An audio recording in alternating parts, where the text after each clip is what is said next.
Hello everyone, so I'm here to do my wrap-up for this round of the Booktube prize. I was judging non-fiction group B, and I'm filming this as I finished the books and submitted by my ballot, so I don't know the results yet, but I thought I will film this now so that the books are fresher in my mind.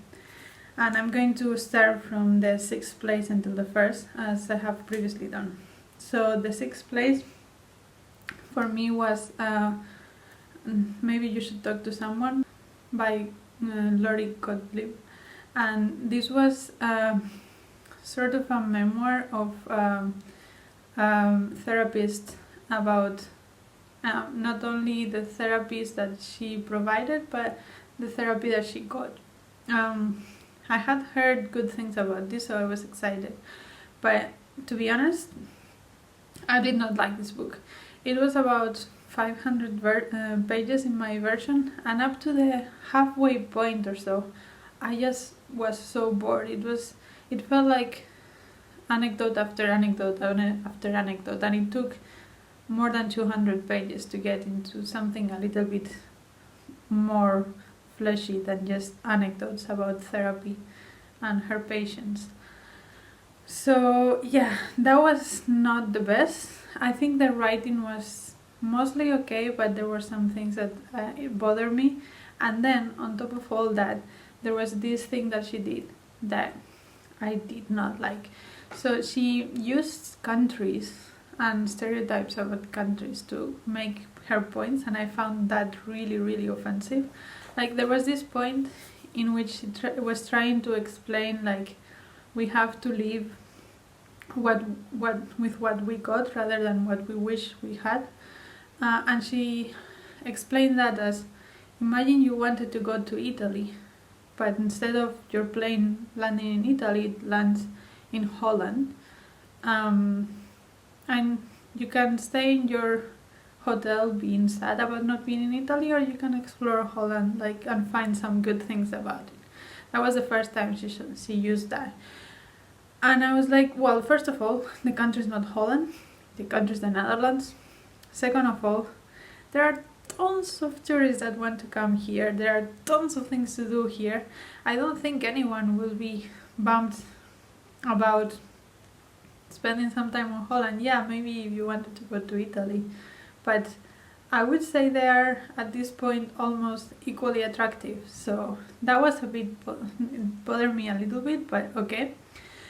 And then there was one chapter, it was 2 pages or something, but it was one chapter called Kenya. And in this chapter she was trying to explain the relative nature of pain. So she said there was this man that was having therapy with her, and he said, like, yeah, I saw this documentary about a village in Kenya that didn't have clean water, and then I thought, yeah, I'm not doing okay, but it could be worse. It could be Kenya. And that's just, I couldn't handle that, because I've been in Kenya, I've lived in Kenya. Kenya is a beautiful country. People are they are so much happier than we are. They know how to be happy in any circumstances. They recognize that the attitude is what counts, and despite the hardships they might have, they know how to live their lives a lot better than we do, in my opinion. And there is this man telling me that, yeah, it could be worse, it could be Kenya. I was thinking, Kenya is not worse. Kenya is, in many ways, it's better than the US, so maybe you shouldn't say that. And actually that plays in this stereotype that Africa is full of starving children with huge stomachs full of air. And that's all there was, and we have to go there and save them because they don't know how to do things. And that is super, super harmful, because people in many countries in Africa are so full of energy, so proud, so creative. I don't know why there is this stereotype. And actually there was a few years back, if I can find it I will put it in the description, but a few years back there was these organizations, I think one was in South Africa and the other one was in Norway, and they made this mock ad of sort of trying to illustrate how stupid this conception is that Africa is full of starving children just because that's all we see on TV. And they were showing that by making this ad of some people in South Africa saw winter in Norway and they thought, oh, this is horrible, people have to survive that, that's horrible, there are people dying in Norway from the cold. And they made a campaign, to collect money to send radiators to Norway, from South Africa to Norway. And that's the kind of attitude, like, of course we see that and we think, oh, that's silly, of course South Africa doesn't have to send radiators to Norway, but in many ways that's what happens with charity to Africa and this paternalistic view of Africa that we have. So I'll link that below, but I'm digressing. Basically, yeah, I thought that was very, very offensive. And on top of that, because the book was not entertaining for me, it was very boring, and the writing was nothing special. I didn't like the book. It's in my last place, dead last, for sure. So yeah, I'm sorry for the people who like this book, but I didn't. On the 5th place, I have another one that might also be controversial, and that is The Only Plane in the Sky. I don't remember the author, but it would be here. And yeah, this one was basically a collection of records of 9/11. So it starts the day before, the 10th of September, and it goes all the way. It's mostly focused on 9/11, a little bit before, a little bit after, and then the last part is like way after. And it's just, there is no actual writing from the authors, or it's just yeah, it's just records of calls and statements of people that lived that event, and I thought that was nicely done. Like, I learned a lot of things that I didn't know, and there were a lot of things that I didn't know, and it was very emotional in places, and I read it in ebook. I heard that the audiobook is much better because some of these extracts, like the phone calls, there are actual phone calls that you can hear the person that said that, the voice at that moment. So I heard that's better, but I decided to do it in ebook, partly because it was what I had available, and partly because I didn't want to judge the book based on the emotions of the voices that were narrating it.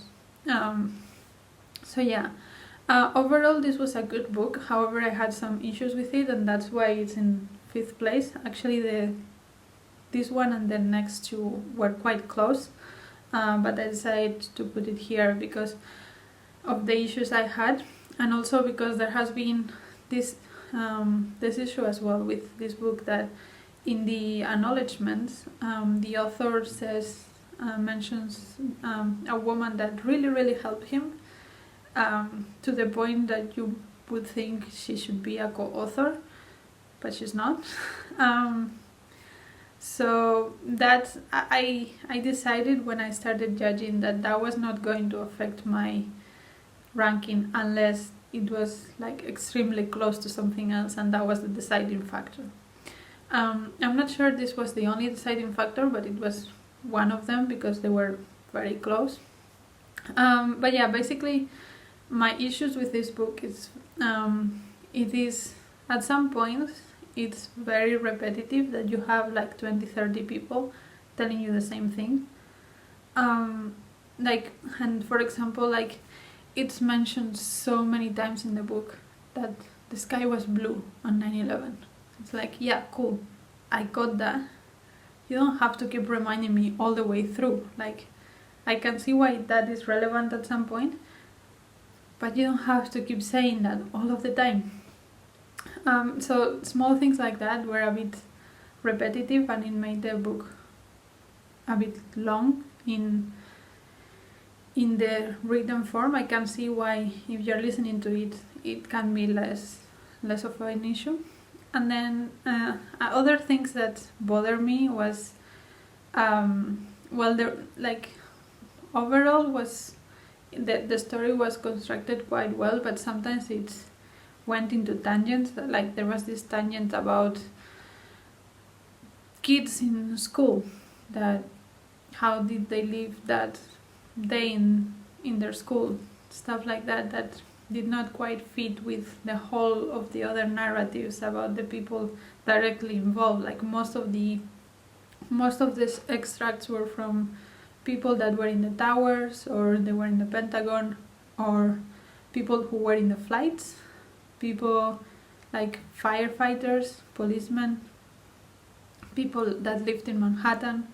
Also, there was quite a lot of sections about the president and the people in the Air Force One when that happened, because when they saw that, the Air Force One decided to just keep flying so that it could not be attacked.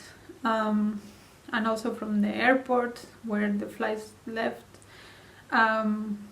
from reporters that were around there. But like, then all of a sudden there were these little pieces of other things that didn't quite fit.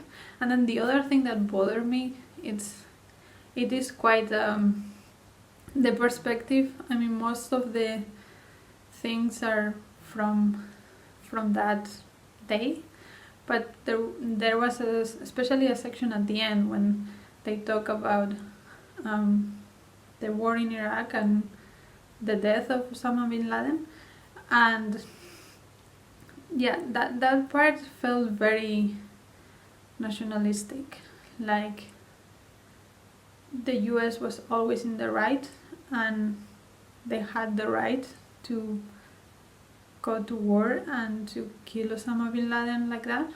And although I recognize that Osama bin Laden was not a good person, it's not like the US had nothing to do with what happened in the Middle East that led to those attacks, and that's never mentioned.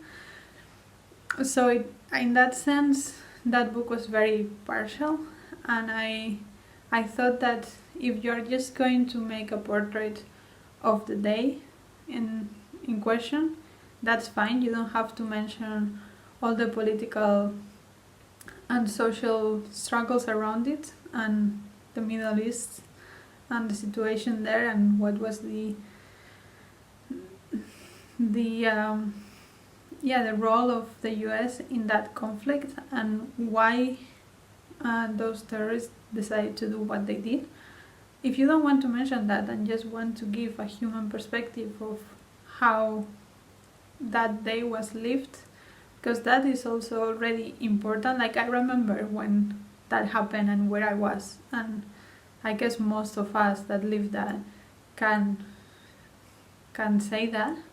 So it was very impactful, and it's fine if you just want to give that, but then you should not talk about the after, because if you talk about the after, you're talking about the politics and the social impacts, and then you have to give much more background than that. So that was one of the main issues I had with that book as well, and that's why it's in fifth place, because there were some issues that I think actually that this book would have worked much better as a documentary than as a book. So yeah. But yeah, the fourth place I put Know My Name by Chanel Miller. And this is a book. Chanel Miller was sexually assaulted, and as far as I understand, her case had a lot of repercussion in the media. I didn't know because I don't live in the US. I don't keep up with these things so much, but apparently it was very impactful in the US. And this is her memoir, talking about her experience of more than the assault itself or the rape. She talks about the legal process afterwards, and how draining and how unsatisfying it was. And even though I think this is a very important book and I really like the message that it had, and I think everyone should read it because it gives you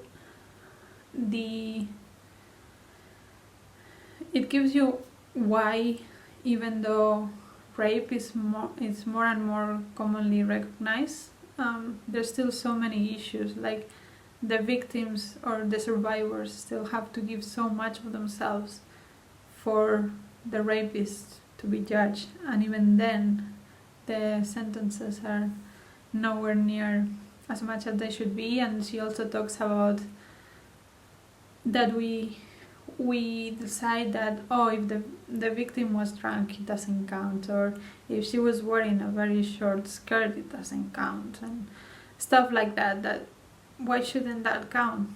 Still, it's wrong to rape someone even if they're drunk and have a short skirt. Like, of course it is.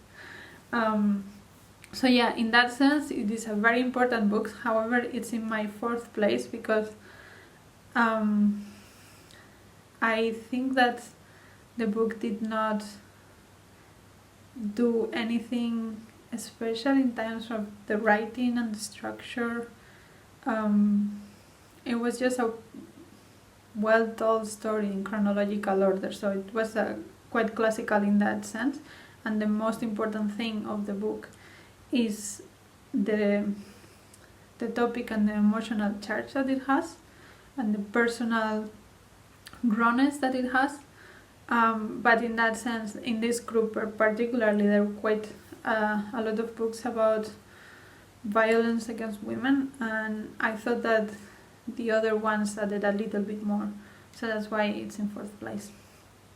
But it was still a really good book, and I think that many people should read it to understand better, like in how many ways women are discriminated against just by the structures that exist around, I don't know, the definition of rape, or how you have to go through so much legally to get someone into jail, and how those legal processes have a lot of impact in someone's life, because you have to, apart from the emotional thing, you also have to take holidays to go to the trials and all these things. And yeah, anyway, I thought it was a good book, but I thought that based on like the writing and the research and the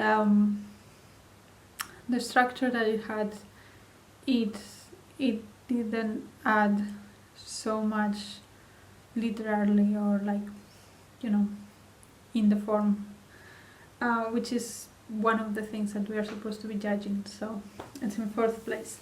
In third place is No Visible Bruises by Rachel Lynn Snyder. I think it's Rachel Louise Snyder. And this one is basically looking at domestic violence, mainly from men against women. And it's looking at all of the sides of it. So it's looking at women that are that suffer from domestic violence, but also the men, and how some men are trying to reverse that behavior, but how it's not easy, and anyway, like all of these sides of the story, also the legal part. This is a very, very well researched book. I have heard criticism that it focuses on heterosexual relationships, which is true, but the author recognizes that and also briefly mentions the fact that there's not so much research on it, so she couldn't write on it with so much knowledge. So in that sense, I think it is fine if she wants to focus on that she focuses on that. Who knows, maybe she will be able to write something on other types of domestic violence in the future if there is the research for it. But yeah, overall this book was really well researched. It was very well written, and I don't think liking it is the right word, but I learned a lot from it, and it made me look at the issue from very different perspectives. So I think that there's a lot of value in this book. The only thing that I had issues with was the fact that in the structure of the book, it sometimes goes, so it presents different topics of domestic violence, like how it is to be abused domestically, what the men go through when it's reported and they go to jail, and maybe some of them want to change, and how they are trying to do that. Also how women are trying to change things and start initiatives to avoid this kind of situations, and also the fact that some women decide to leave the husbands, but it's not only leave the husbands, they often leave all the friends and family that they had in that area because they have to move away, and it's basically giving away the whole life. And I never thought about that. It's true, like it's not just leaving the husband, you have to leave your whole way behind so that you are not abused anymore. So yeah, things like that are very interesting. The only thing is that the structure is not, it goes back and forth between different stories of different people, and I'm really bad at remembering names and remembering characters and people. So when it does that, when it goes back and forth, sometimes I was thinking, oh, is that the same person? Is it not? And sometimes I was not sure if it was, so it threw me off a bit. So in that sense, yeah, that structure, I don't know how she could have done it better, but that structure didn't completely work for me. But other than that, the book is super well researched and super well written, and I would really recommend. And then in my second place, I had A Woman of No Importance by Sonia Purnell, and this book is about Victoria Hall.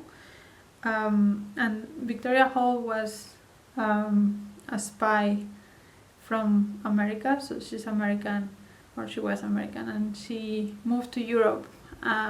She moved to France in particular, and when the Second World War started and Germany invaded France, she decided to become a spy and inform the British about the movements of the Germans in France. And she also created, or like made really strong connections so that she could let people in the movement flee from France through Spain, so that they could survive basically. And she was just amazing. Like I did not know about her, but she did so much work, and it's not only that she was a woman and some people didn't take it seriously because of that. She also was missing a leg. She lost a leg in a hunting accident, and she was still able to do all these things and disguise herself, and it was super interesting to read about her. it was overall as well a very well written book, very well researched, and it was very thrillery, like you wanted to keep reading, so it was super cool and I really liked this book, so it's in my second place. Then in first place I put The Dream House by Carmen Maria Machado, and this was a memoir of the author and her relationship with another woman, and an abusive woman. So she was domestically abused by her lesbian partner, basically. And this was super interesting, not only because of the story and the exposure of violence of women against women in couples, which is not very often talked about, and the author recognizes that and talks about why that is. But also Carmen Maria Machado is a writer, so, and you can really see that, like, the writing was so cool. It was written in small flashes about the relationship, and each flash, it was like 1 or 2 pages, most of them, and they were written in a certain style. So for example, it will say like The Dream House as a gothic novella, or The Dream House as a comedy, or whatever it was, and all the genres and subgenres, and she writes each part of that relationship in all these different styles to make a complete narrative, and I thought that was super smart and super interesting as a technique. So yeah, it was very original and it was very entertaining to read. I read it super fast because I wanted to know more, and I also was enjoying the writing style so much, and I normally don't particularly notice writing styles unless it's something really good or really bad. But this one really impressed me in that sense.